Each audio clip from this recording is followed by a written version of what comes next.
Estimados participantes, muy buenas tardes. Reciban el cordial saludo de la Dirección de Promoción de la Formalización Laboral y Capacitación en la Normativa Laboral del Ministerio de Trabajo y Promoción del Empleo. El día de hoy tenemos un tema muy importante, sobre todo en este mes de noviembre y estando próximos, muy cercanos a la fecha en que se debe pagar la compensación por tiempo de servicios. Es por ello que este tema lo hemos denominado el ABC de la CTS. Comúnmente llamamos CTS a este beneficio que lleva por nombre compensación por tiempo de servicios y que se paga a los trabajadores de la actividad privada precisamente en función al tiempo que llevan laborando para un empleador. Este beneficio se encuentra regulado por la Ley de Compensación por Tiempo de Servicios, aprobada mediante Decreto Supremo 001-97-TR y reglamentada por el Decreto Supremo 004-97-TR. Pero también hay que tener en consideración otras normas que complementan ciertas disposiciones relativas a la CTS, como son la Ley 30334 y el reglamento de esta ley, que es el Decreto Supremo 012-2016-TR, la norma que aprueba dicho reglamento. Dicho esto, vamos a empezar definiendo a la compensación por tiempo de servicios o a la más conocida como CTS. Este beneficio se otorga a todos los trabajadores de la actividad privada para que puedan cubrir sus necesidades y las necesidades de su familia en un hipotético caso de desempleo. Es por ello que la CTS se entrega a los trabajadores una vez que ha culminado el vínculo laboral.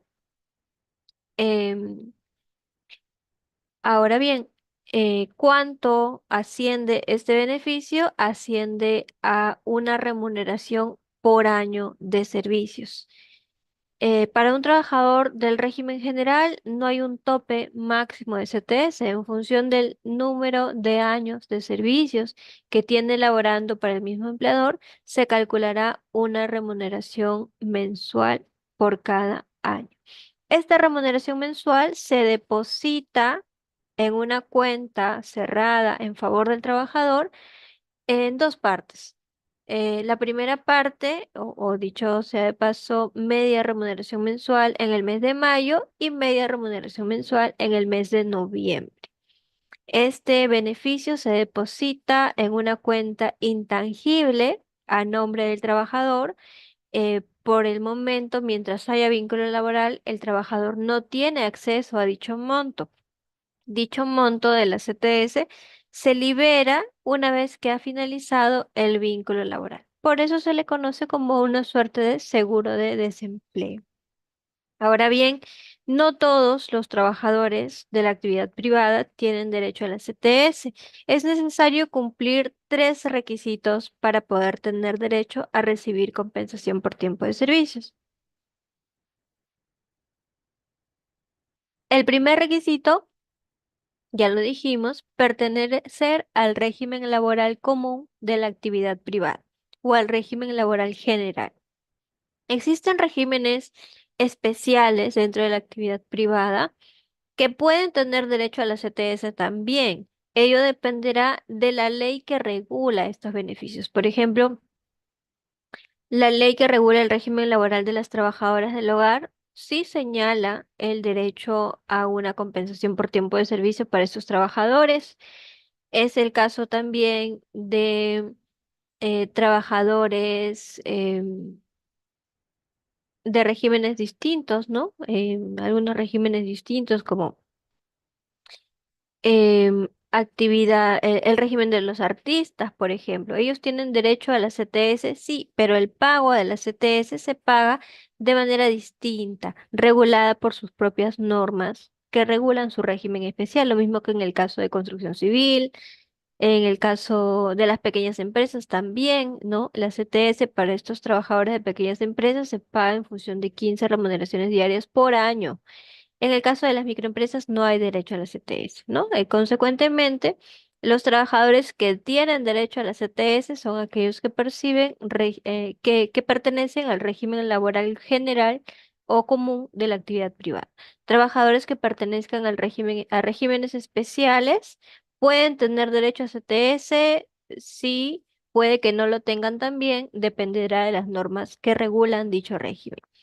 El segundo requisito que deben cumplir los trabajadores una vez que ya cumplieron el primero es laborar una jornada de trabajo de por lo menos 4 horas diarias. Y aquí estamos hablando de un trabajador que elabora una jornada de trabajo completa, en contraposición de un trabajador de tiempo parcial, que es aquel que elabora menos de 4 horas diarias, ¿no? Entonces, trabajadores que elaboran jornadas completas, recuerden que la jornada de trabajo máxima eh, para los trabajadores en nuestro país es de 8 horas diarias, ¿no? Esa es una jornada de trabajo máxima, pero por debajo de ese tiempo se pueden establecer jornadas completas también, que son aquellas que por lo menos son de 4 horas diarias o 20 horas a la semana en promedio, ¿no? Y el tercer requisito, una vez que ya se cumplieron los dos primeros, es que el trabajador haya cumplido por lo menos un mes de servicios laborando para ese empleador. La CTS se devenga o el derecho al cobro de la CTS nace a partir de que el trabajador ha cumplido un mes de prestación efectiva de servicios. Ahora, por el contrario de lo anterior, los sujetos excluidos de la CTS, es decir, aquellos que no van a recibir la CTS de acuerdo a lo regulado en la ley de CTS, son aquellos trabajadores que perciben el 30% o más del importe de las tarifas que paga el público por los servicios.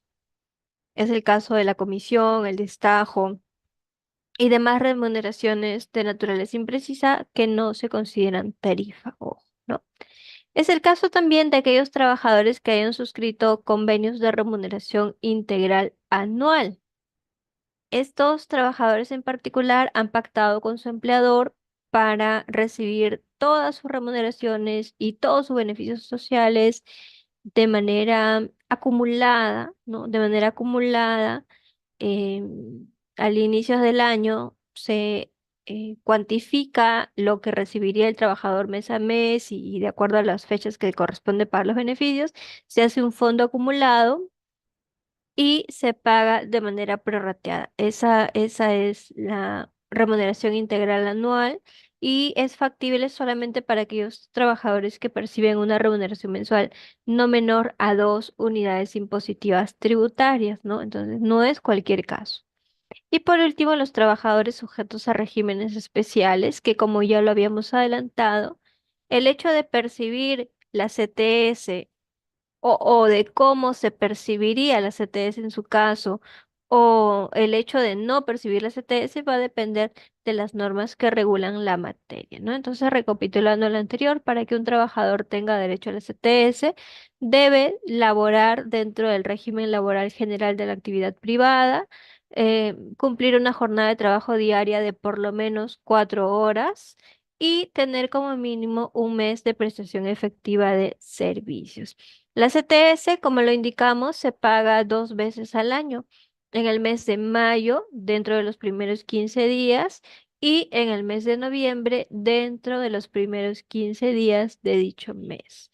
Para cada oportunidad de depósito, vamos a identificar las remuneraciones percibidas por los trabajadores dentro de del semestre previo a la fecha de pago. Por ejemplo, para la CTS que se paga dentro de los primeros 15 días de mayo, el semestre se contabilizará de abril hacia atrás, ¿no? Los 6 meses anteriores, de abril, marzo, febrero, enero, diciembre hasta noviembre, ¿no?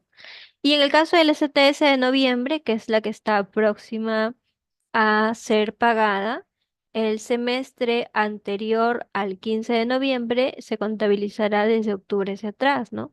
Octubre hasta mayo o mayo a octubre, ¿no? Entonces, todas las remuneraciones percibidas durante el semestre comprendido entre mayo y octubre se van a tomar en cuenta para el propósito del pago de la CTS del mes de noviembre. Lo mismo para el caso de mayo, la CTS se calculará sobre las remuneraciones percibidas entre noviembre y abril.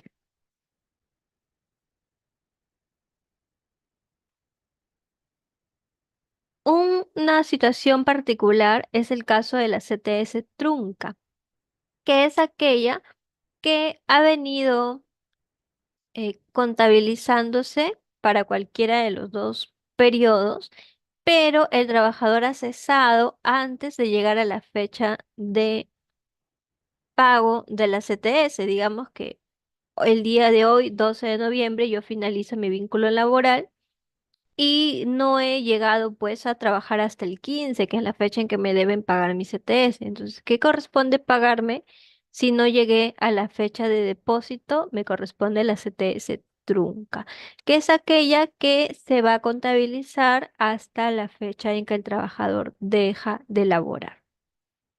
Para calcular la CTS, la forma es bastante sencilla.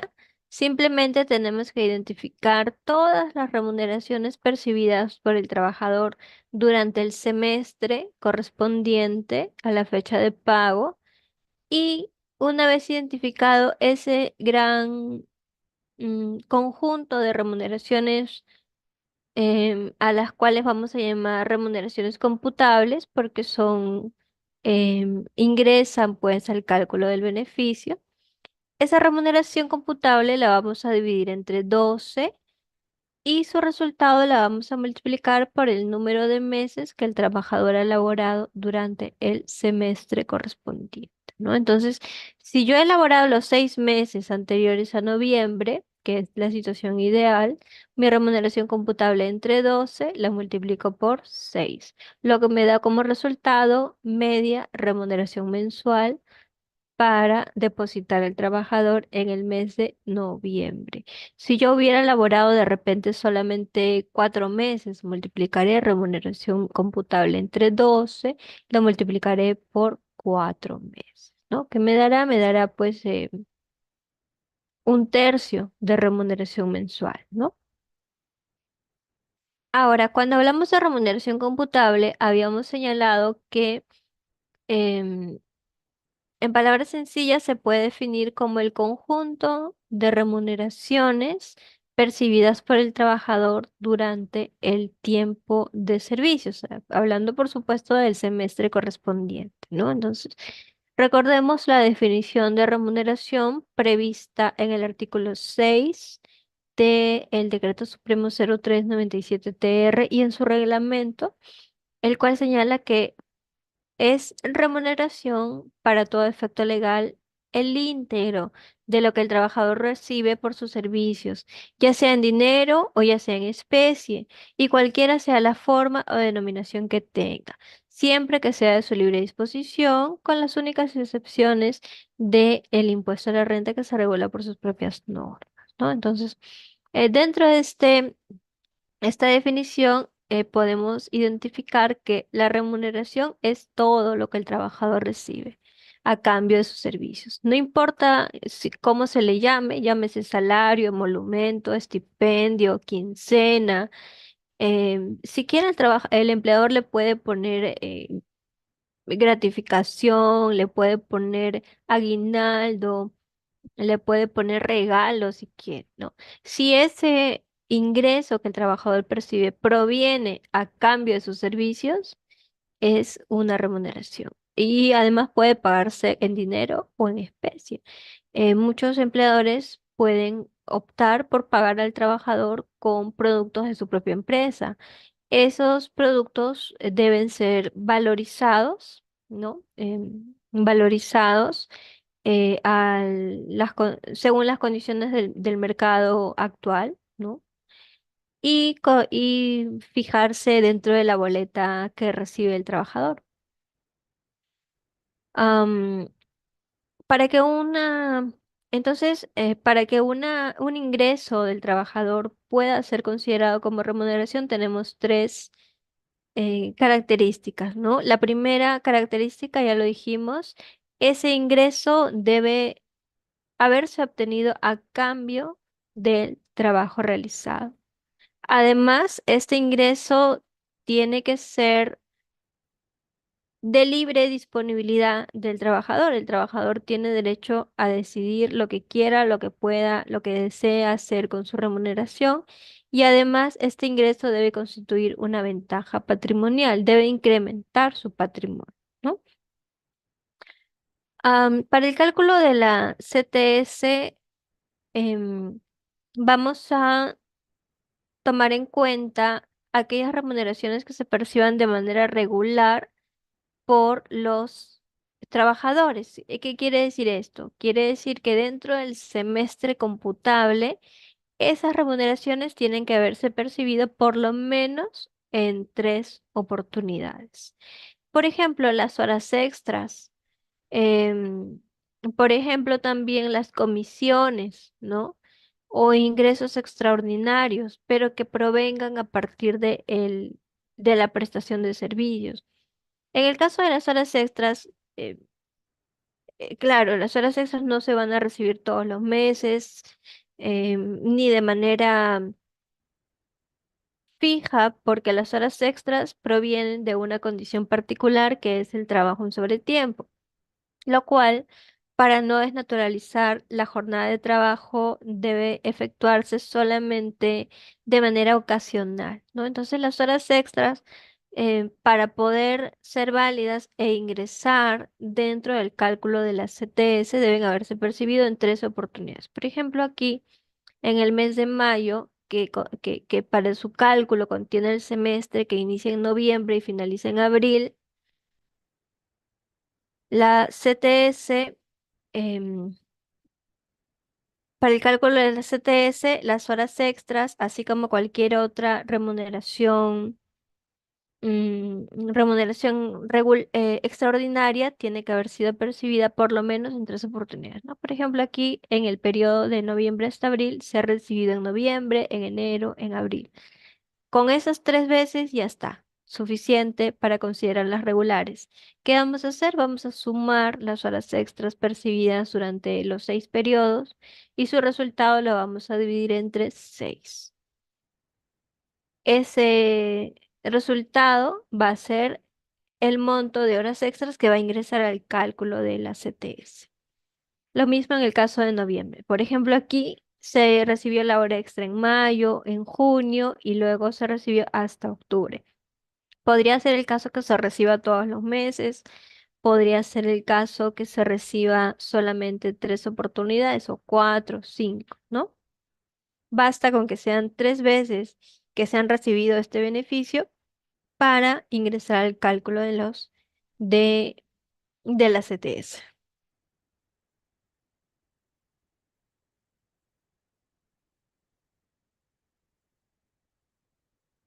En el caso de las remuneraciones regulares que habíamos visto, tenemos, por ejemplo, las horas extras, tenemos gratificaciones, bonificaciones, tenemos, podríamos tener también comisiones, etcétera, ¿no?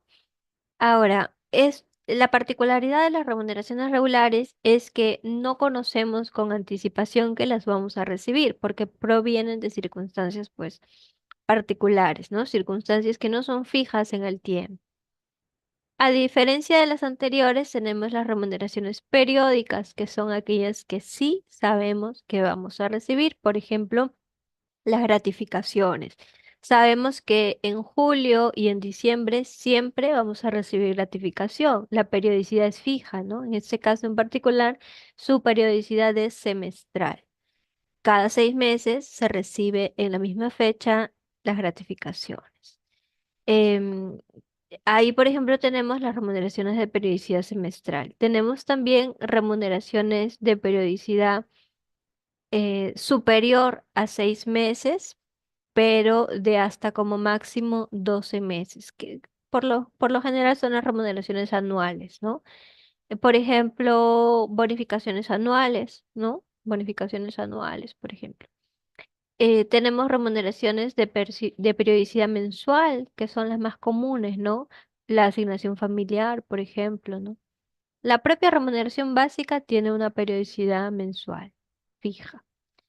y la remuneración superior a 12 meses, ¿no? Ahora bien, respecto a las primeras, respecto a la remuneración de periodicidad semestral, ingresan al cálculo de la CTS, pero solamente en razón de un sexto de lo percibido en el semestre.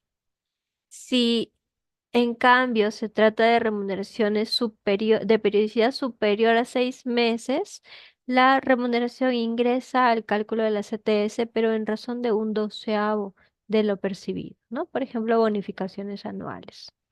Y si la periodicidad supera los 12 meses, no se incluyen dentro de la remuneración computable. Es el caso de remuneraciones que se perciben cada 2 años, por ejemplo, ¿no? Cada año y medio.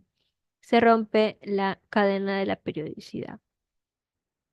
Hay que tener en cuenta también que existen algunos ingresos que percibe el trabajador, pero que no tienen naturaleza remunerativa, es decir, que no son remuneraciones y por ende no van a entrar al cálculo de nuestro beneficio social, llámese CTS o cualquier otro. Recuerden mucho que habíamos definido a la remuneración como todo el íntegro de lo que el trabajador recibe a cambio de sus servicios, como contraprestación del trabajo realizado y que además incrementa su patrimonio y que además es de libre disponibilidad, no importa la denominación que se le dé o no importa la forma bajo la cual se le otorgue, ¿no? Entonces, vamos a hacernos la pregunta, para conocer si un ingreso es remuneración, vamos a preguntarnos, en primer lugar, ¿este ingreso proviene del trabajo que ha realizado el trabajador? Si la respuesta es no, no es remuneración.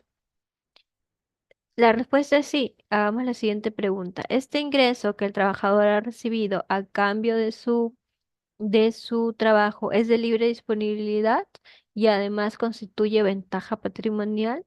Si la respuesta a todo es sí, es remuneración, pero si la respuesta es no, por ejemplo, el ingreso no ha incrementado mi patrimonio o no proviene del trabajo realizado o no es de libre disponibilidad. Vamos a ver entonces, si es que no se cumplen con tales características, no podemos hablar de remuneración. Y para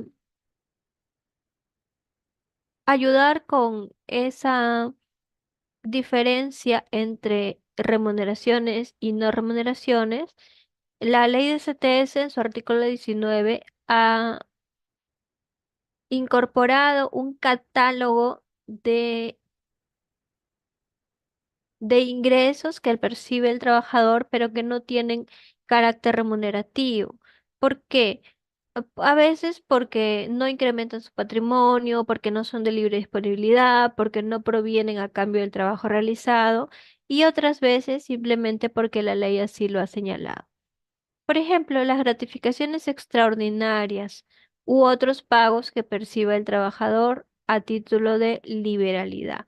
Cuando hablamos de liberalidad, hablamos de libre albedrío del empleador. Entonces, estas gratificaciones extraordinarias que son aquellas que el empleador por voluntad propia, por generosidad, le quiere dar a su trabajador. Quizá para motivarlo, quizá para premiarlo, pero no provienen a cambio del trabajo realizado, ¿no? A cambio del trabajo realizado hay un justiprecio que se denomina salario, remuneración, etcétera, ¿no? Pero esto es algo, como su nombre lo dice, extraordinario. Su nombre así lo señala, ¿no? De repente, pues me casé y el empleador quiere ayudarme a constituir mi hogar nuevo, es muy generoso y me otorga una gratificación por matrimonio, ¿no?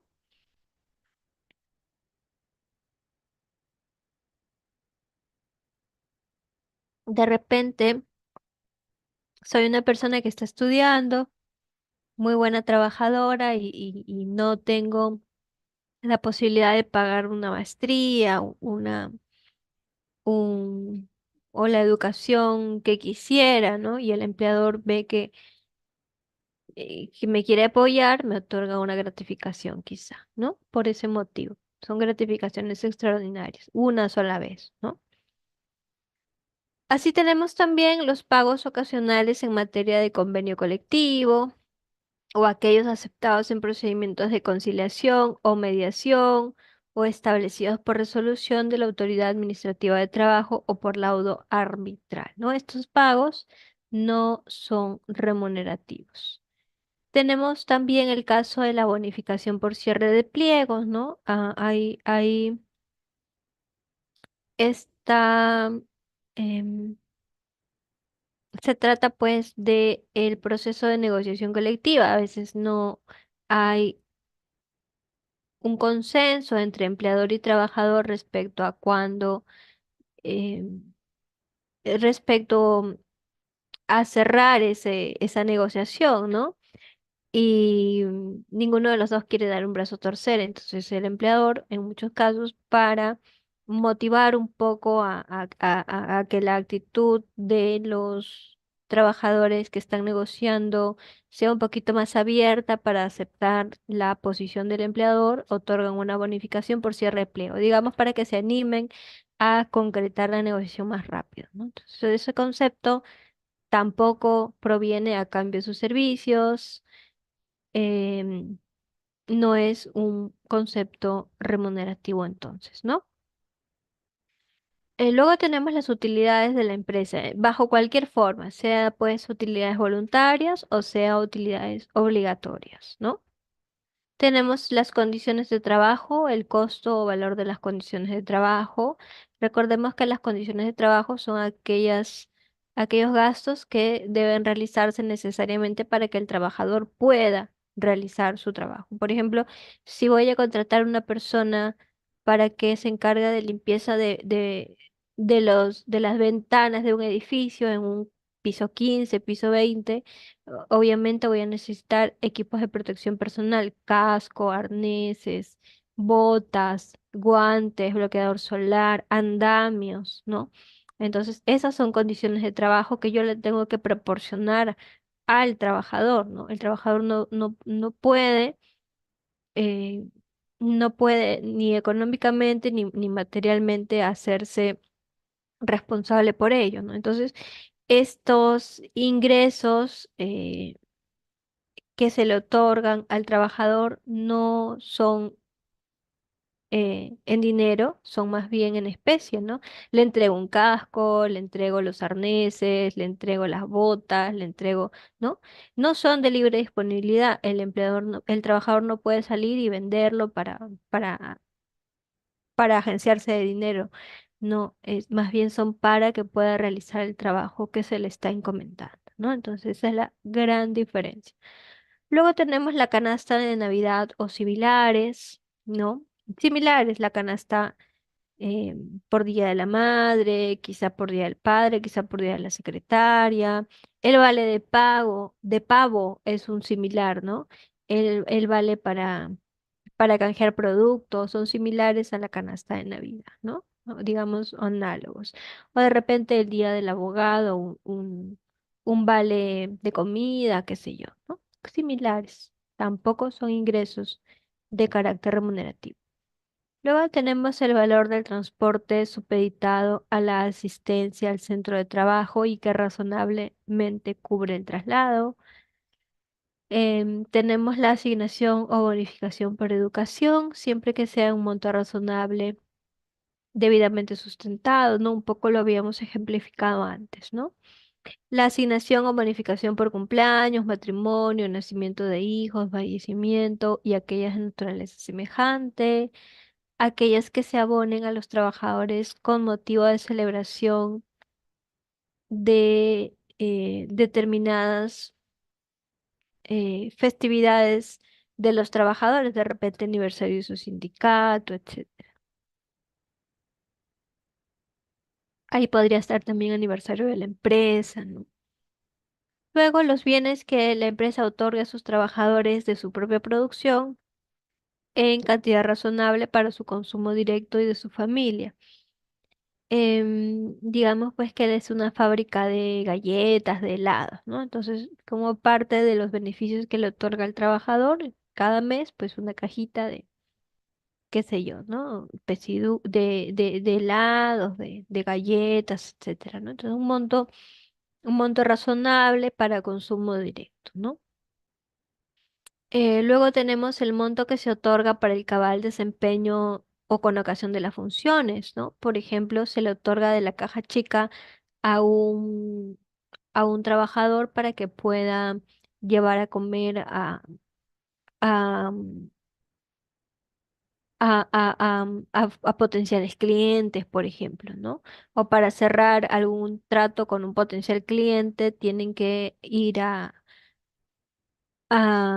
tienen que viajar a las sucursales del cliente, qué sé yo, ¿no? Esos viáticos califican dentro de este concepto, ¿no?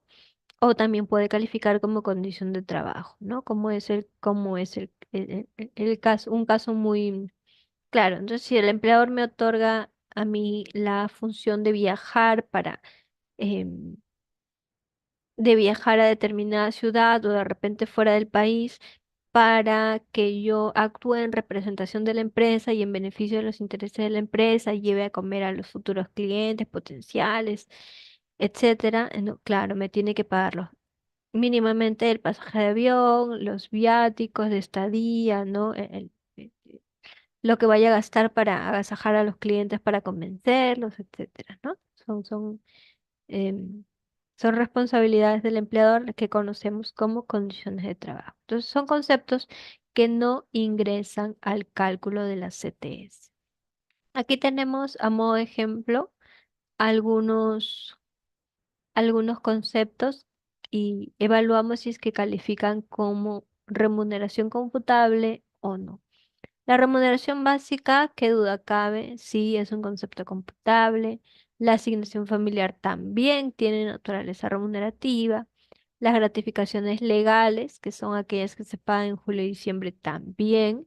Pero por tener periodicidad semestral, recuerden, ingresan a la gratificación en razón de un sexto.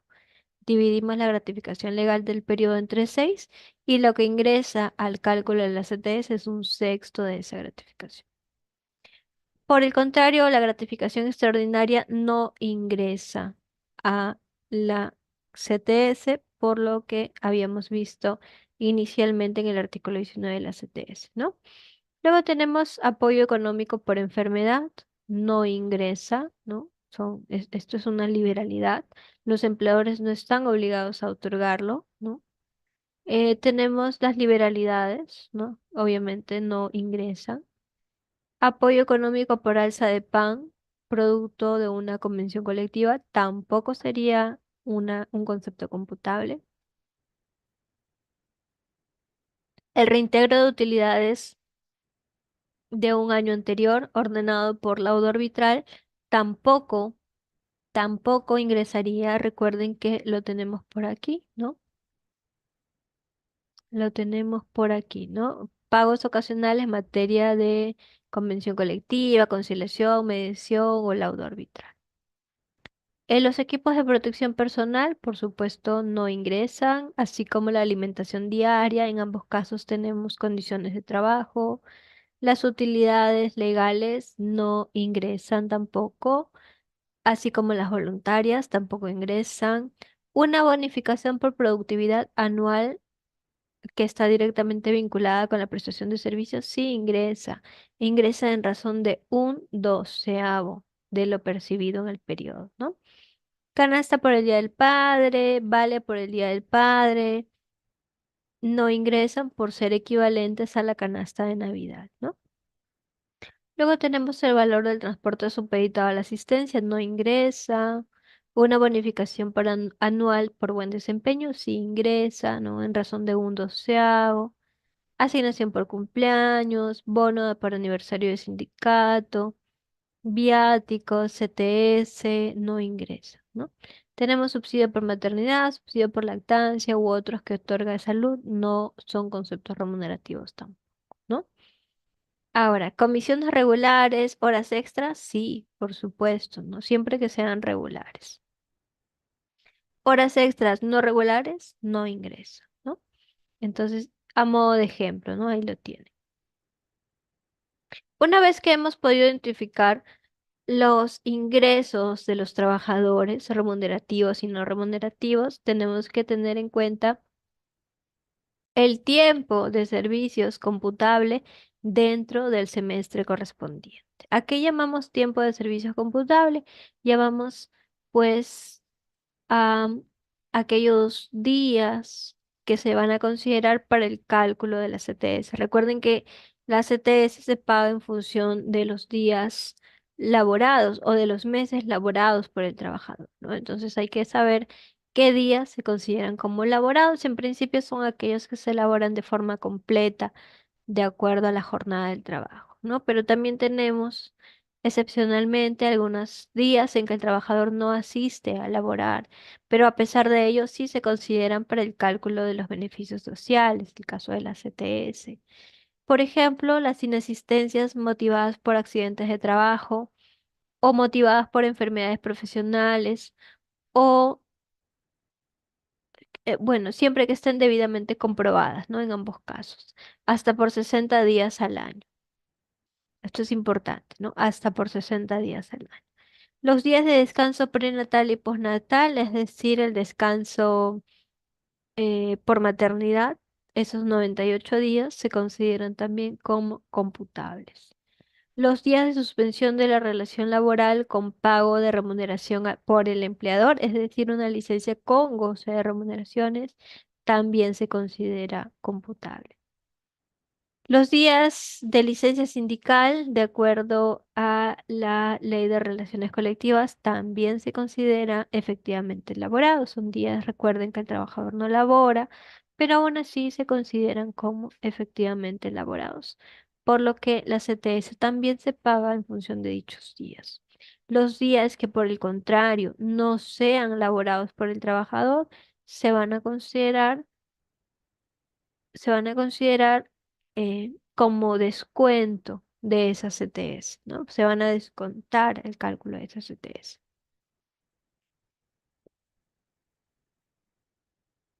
Luego tenemos los días que el trabajador ha dejado de laborar durante o producto de un despido que haya sido considerado nulo. Tenemos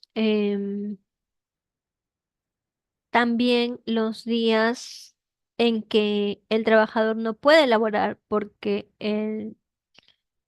el centro de trabajo ha sido cerrado, producto de que el empleador no ha cumplido con sus pagos ante la Superintendencia Nacional de Administración Tributaria, ¿no? O de repente por la autoridad de trabajo, ¿no? Son casos excepcionales. Esos días en que el trabajador no ha podido laborar por una causa que no tiene que ver con su trabajo, sino más bien con irresponsabilidad del empleador, también son considerados como efectivamente laborados. Lo mismo es el caso de la licencia para los miembros del Comité de Seguridad y Salud en el Trabajo. Sí se consideran efectivamente laborados también. Entonces, dicho esto, vamos a pasar a desarrollar algunos casos prácticos para poder identificar a la CTS. Recuerden que la CTS se paga a los trabajadores del régimen general de la actividad privada que laboran por lo menos 4 horas diarias y que han cumplido un mes de prestación de servicios. Este trabajador ha laborado menos de un mes. Su fecha de inicio laboral ha sido el 20 de septiembre y la fecha de cálculo de la CTS es el 15 de octubre, puesto que el vínculo cesa en esa fecha. Del 20 de septiembre al 15 de octubre no hay un mes cumplido todavía, faltaron 5 meses para que se cumpla un mes. Este trabajador no cumple los requisitos, no cumple uno de los requisitos para tener derecho a la CTS, por lo tanto, a este trabajador, en este caso práctico uno, no le corresponde. Si es que el trabajador hubiera laborado todavía un poco más de tiempo, le hubiera correspondido, ¿no?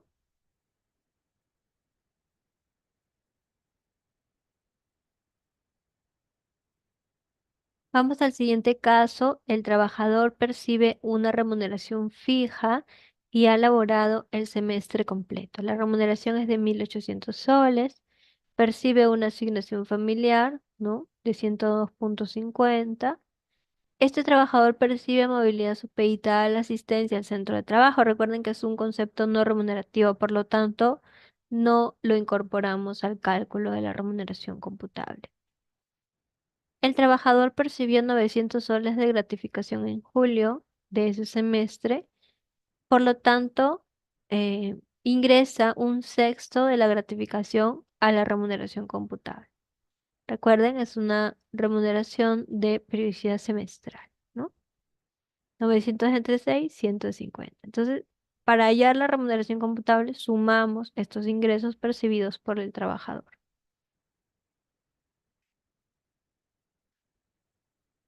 El resultado es 2052.50. Aplicamos la fórmula, dividimos la remuneración computable entre 12 y el resultado lo multiplicamos por el número de meses laborados en el periodo, que son 6. El total de CTS será 1026.25, correspondiente a esos 6 meses de trabajo. Vamos a ver ahora este caso del trabajador que laboró un mes y 15 días. Un mes y 15 días. Aquí vamos a hacer un pequeño cambio en la fórmula. Remuneración básica, asignación familiar, ingresan al cálculo de la CTS, movilidad supeditada a la asistencia al centro de trabajo, no. La gratificación de julio, sí, en razón de un sexto, ya está. Entonces, 2052.50. En el caso anterior, habíamos dividido entre 12 y lo multiplicamos por 6 porque hablábamos de meses completos, pero aquí hablamos de un mes y 15 días. Lo que vamos a hacer, vamos a trasladar toda la fórmula a días. En 12 meses hay 360 días. En un mes y 15 días hay 45 días. Entonces hacemos la fórmula en función de días. Remuneración computable entre 360. El resultado lo multiplicamos por 45 días. El total de la CTS será 256.56. Y esa es la CTS en función de esos 45 días. Vamos a ver el siguiente ejemplo. El trabajador perdón, laboró 5 meses y 29 días. Acá tenemos las remuneraciones percibidas y aquí vamos a ir calculando su remuneración computable. La remuneración básica al 31 de octubre es de 1025. La asignación familiar ya la conocemos, 102.50. Horas extras percibió en mayo, en junio, en julio, en agosto y en septiembre. ¿Se cumple la regularidad? Sí, porque se percibió en 5 oportunidades. Sumamos las horas extras percibidas y el resultado lo dividimos entre 6. El promedio de horas extras del semestre será 35.5. Lo mismo con las comisiones. Percibió en junio, en julio, en agosto, en septiembre y en octubre comisiones, ¿no? 2, 4, 5, 5 veces. Dividimos entre 6 y el resultado va a ser la sumatoria de las comisiones percibidas entre 6, 250. Tiene una bonificación anual por productividad de 2.790. Se recibe cada año. Por lo tanto, es de periodicidad anual. Se divide entre 12, perdón, y el cálculo para la CTS será 232.50. Lo mismo con la gratificación de julio, que tiene periodicidad semestral. 1.150 lo dividimos entre 6.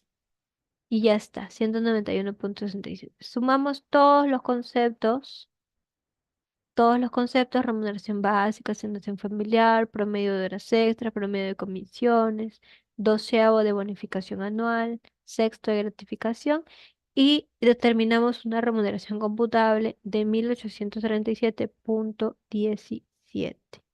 Esta es nuestra remuneración computable.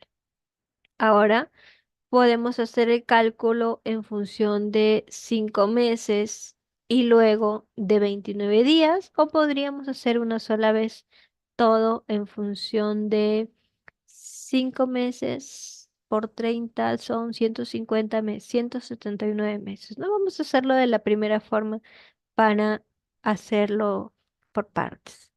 Remuneración computable entre 12 por 5 meses completos. Total a depositar 765, pero nos faltan los 29 días. De nuevo, remuneración computable, esta vez entre 360 días. El resultado lo multiplicamos por 29 días. Tenemos la CTS por los 5 meses y ahora tenemos la CTS por los 29 días. 5 meses más 29 días, 913,48 soles. Vamos al caso práctico número 5. El trabajador ha laborado 3 meses y 28 días y recibe los siguientes conceptos. 4.000 soles de remuneración básica, un vale por el Día del Trabajador. Este concepto no será remunerativo, ¿no? Porque no proviene, pues, del trabajo realizado. Es una liberalidad del empleador. Apoyo económico por alza de gasolina que se recibe a partir de una convención colectiva no será remunerativo. Luego tenemos la alimentación diaria como condición de trabajo, no será tampoco remunerativo de acuerdo al artículo 19 de la ley de CTS. Perfecto. Dicho esto, vamos a sumar las remuneraciones computables que solamente tiene una. Solamente su remuneración básica es computable, ¿no? Entonces, vamos a identificar la CTS por 3 meses y 28 días. O lo que viene a ser lo mismo, 118 días, ¿no? 3 meses, ¿cuántos días tiene? Multiplicamos por 30. Cada mes tiene 30 días en material laboral. Entonces, 30 por 3, 90 más 28, 118 días. Dividimos 4.000 soles entre 360 y el resultado lo multiplicamos por 118. Total a depositar por la CTS de 3 meses y 28 días, 1.311 soles. Vamos por un caso práctico más. El trabajador ha laborado solamente hasta el 20 de octubre. Quiere decir que no ha laborado en la fecha en que corresponde depositar el beneficio. Entonces hablamos de CTS trunca. CTS trunca, ¿no? Entonces vamos a calcular la CTS solamente hasta el 20 de octubre. La remuneración básica es de 3.500, hay asignación familiar, hay apoyo económico por enfermedad que no tiene naturaleza remunerativa, hay bono por aniversario de sindicato, hay subsidio por maternidad y hay subsidio por lactancia. Estos últimos no son remunerativos como ya hemos visto. Sumamos la remuneración básica con la asignación familiar, que son los únicos conceptos remunerativos. Tenemos como remuneración computable 3.602,50. El trabajador ha laborado 5 meses y 5 meses, ¿no? 5 meses, 5 meses. Perfecto, ¿no? Entonces, vamos a multiplicar,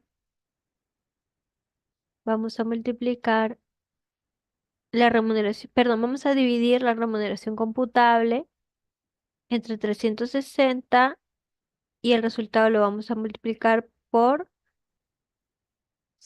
170, que vendría a ser 5 meses más 20 días, ¿no? En 5 meses por 30 tengo 150 días, más 20 días de octubre, 170 días. Entonces, vamos a dividir remuneración computable entre 360 y el resultado lo vamos a multiplicar por esos 170 días laborados. Total a depositar 1.701,18. Total de CTS por 5 meses más 20 días, o lo que es lo mismo, 170 días, ¿no?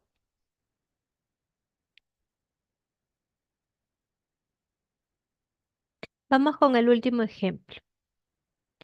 Este trabajador mantuvo vínculo laboral el semestre completo. Sin embargo, efectivamente solo ha laborado 4 meses y 25 días porque tuvo licencia sin goce de remuneración, estuvo inasistencia. Vamos a tener en cuenta también que este trabajador es un comisionista puro. Quiere decir que no tiene una remuneración básica, sino que solo percibe comisiones. Vamos a identificar a las comisiones percibidas durante el semestre, las vamos a sumar y el resultado lo vamos a dividir entre 6 para obtener el promedio de comisiones, que será 2.400 soles. También ha recibido horas extras, por lo que hacemos lo mismo con las horas extras. Promedio de horas extras, 924,17. Ha recibido apoyo económico por enfermedad, pero no tiene naturaleza remunerativa. Ha recibido utilidades que tampoco tienen naturaleza remunerativa. Ha recibido gratificación en el semestre correspondiente, 1.200. Vamos a calcular entonces un sexto de dicha gratificación. Sumamos los conceptos remunerativos para dar como resultado nuestra remuneración computable, que será 2.400 más 924 más 200. La remuneración computable será 3.524,17. Recuerden que vamos a calcular 145 días porque son 4 meses más 25 días, ¿no? 4 meses por 30 son 120 días más 25 días, 145 días, ¿no? Entonces, remuneración computable entre 360 por el número de días a depositar. Total del depósito de CTS será 1.419,46. Ese es el cálculo de la compensación por tiempo de servicios.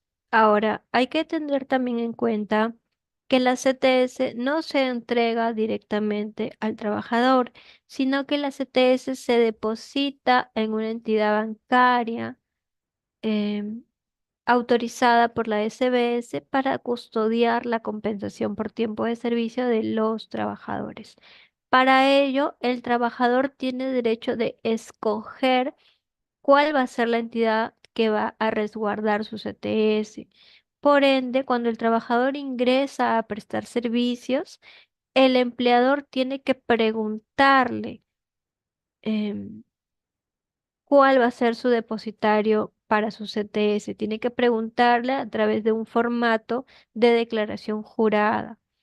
El trabajador, por su parte, tiene obligación de entregar ese formato debidamente llenado, firmado con su declaración de quién ha elegido como depositario la CTS, ¿no? De todas las entidades bancarias que existen. El, el plazo que tiene el trabajador para comunicarle a su empleador sobre quién va a ser su depositario no puede exceder del 30 de abril o el 31 de octubre según su fecha de ingreso. Em, Dicho esto, o comunicado esto, el empleador tiene la obligación de depositar la CTS en el depositario elegido por el trabajador.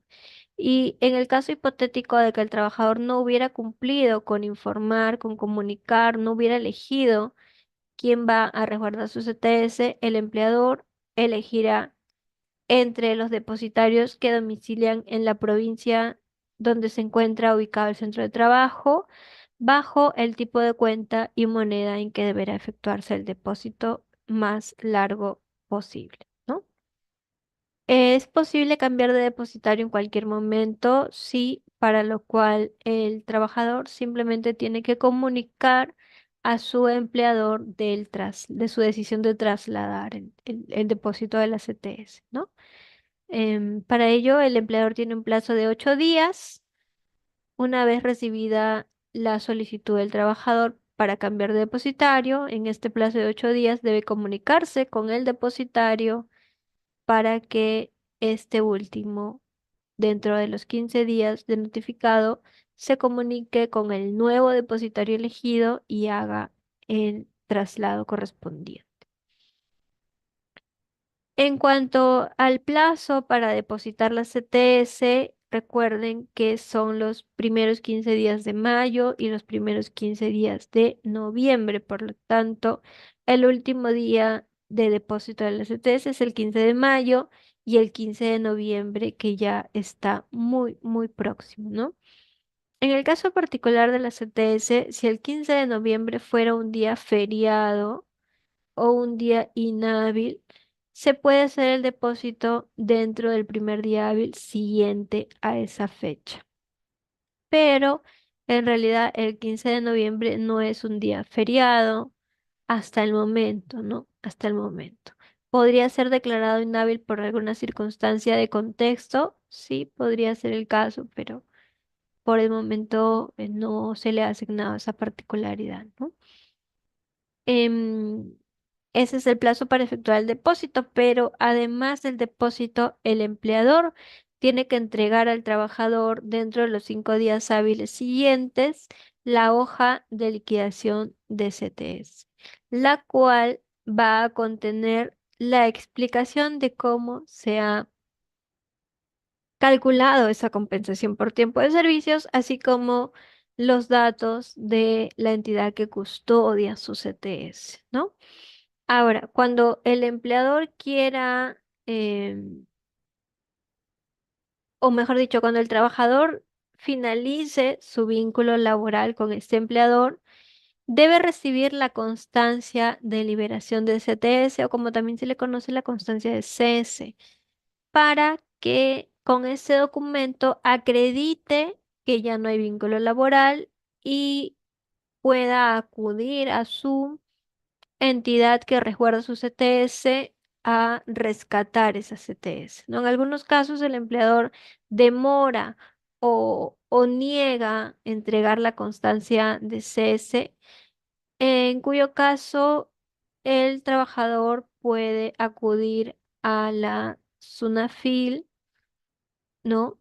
Para que o a la Autoridad Administrativa de Trabajo, para que le entregue un documento que reemplaza la constancia de cese, ¿no? Que reemplaza la constancia de cese y le permite efectuar su retiro. Respecto al STS, también es importante señalar que el empleador no puede retener la CTS salvo la excepción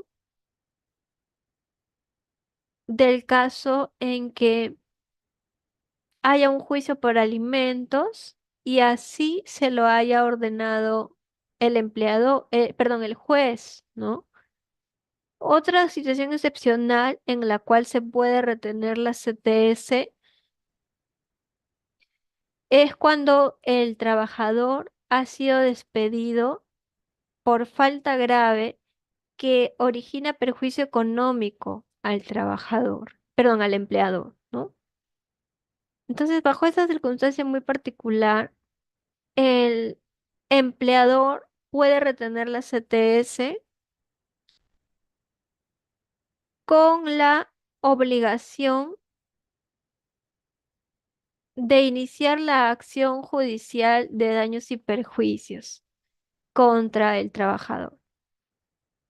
Esta acción judicial debe iniciarse dentro de los 30 días naturales de haberse producido el cese ante el juzgado laboral respectivo. Y una vez que el juicio vaya en camino y haya una respuesta judicial respecto de la responsabilidad del trabajador o en todo caso su inocencia, si el juzgado señala que realmente ha habido perjuicio económico en contra del empleador, pues la CTS servirá como un pago anticipado, ¿no? De ese perjuicio, un resarcimiento. Pero si por el contrario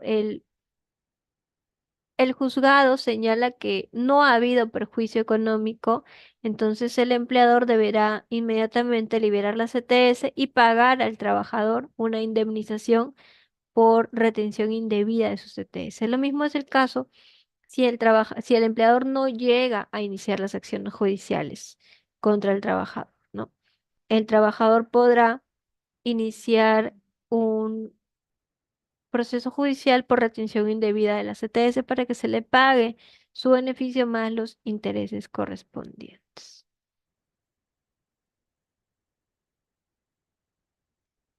En cuanto a las faltas que están relacionadas con el incumplimiento de la CTS, tenemos infracciones leves e infracciones graves reguladas en el reglamento de la Ley General de Inspección del Trabajo, ¿no?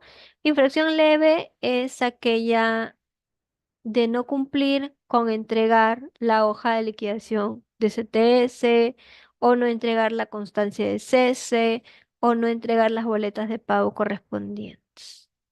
Infracciones graves, en cambio, son no depositar íntegra y oportunamente la CTS o no efectuar el pago de dicha compensación de conformidad con lo prevista al régimen correspondiente. Y también tenemos como infracción grave depositar la CTS en una entidad financiera distinta a la elegida por el trabajador.